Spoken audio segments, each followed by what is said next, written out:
কোরআনে আছে জাহান্নামে ফেলবার পরে আল্লাহর কাছে ভীষণ আযাবে আগুনে আল্লাহর কাছে তিনটা জিনিস চাইবে। জাহান্নামী বলবে, আল্লাহ এত কষ্ট না দিয়ে আমারে মৃত্যু দিয়ে দেন।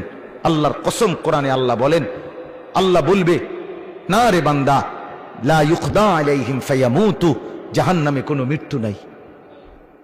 নাফরমান জাহান্নামী তখন বলবে, আল্লাহ তাইলে আমারে একটু তাখফিফ, একটু আযাব হালকা করে দেন, আমারে মাসে একটা দিন কদ্দুর বিরতি দেন, 24 ঘন্টার মধ্যে আমারে 10টা মিনিট হইলেও কদ্দুর আলগাত রাখেন, আমি আর পারছি না মাওলা।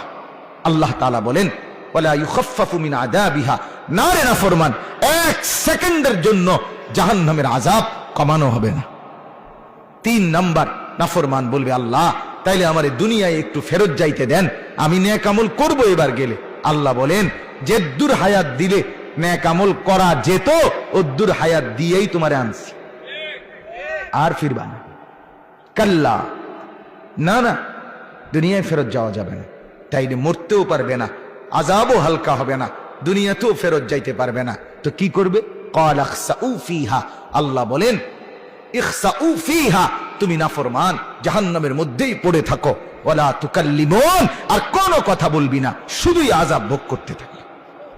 তাফসীরের মধ্যে আছে, তাফসীরে মাআরিফুল কোরআনে, আহা, আল্লাহ যখন কোনো জাহান্নামীকে এটা বলে ফেলবে যে তুই আর কোনো কথা কবি না, আর কোনো কথা বলবি না, নাফরমান পড়ে থাক, আযাব ভোগ কর।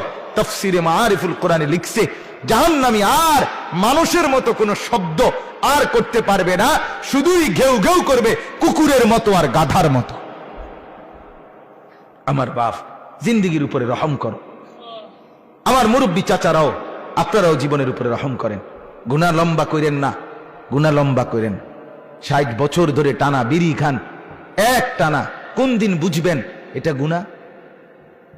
কত বছর পরে বুঝবেন? 60 বছর হয়ে গেছে, এখনো আপনি বিড়িয়ে খাইতেছেন। আস্তাগফিরুল্লাহ, আহা, আপনার কলজার মধ্যে কোন দিন আসবে এটা গুনাহ? আর কত বছর পরে আপনি বুঝবেন চাচা? হলো 20 বছর ঘরে রঙিন টেলিভিশন চলে, প্রতিদিন নাচ গান, সিনেমা, নাটক, ছেলে মেয়ে, স্ত্রী, সন্তান দেখতেছে।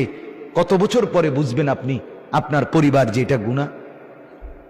30 বছর ধরে টানা ব্যবসা, একই রকম মিথ্যা, ওজনে কম দেওয়া, এরপর অবৈধ উপার্জন, ধোঁকা, প্রতারণা, সুদ, কিস্তি, লোন, এগুলো দিয়েই ব্যবসা করছেন।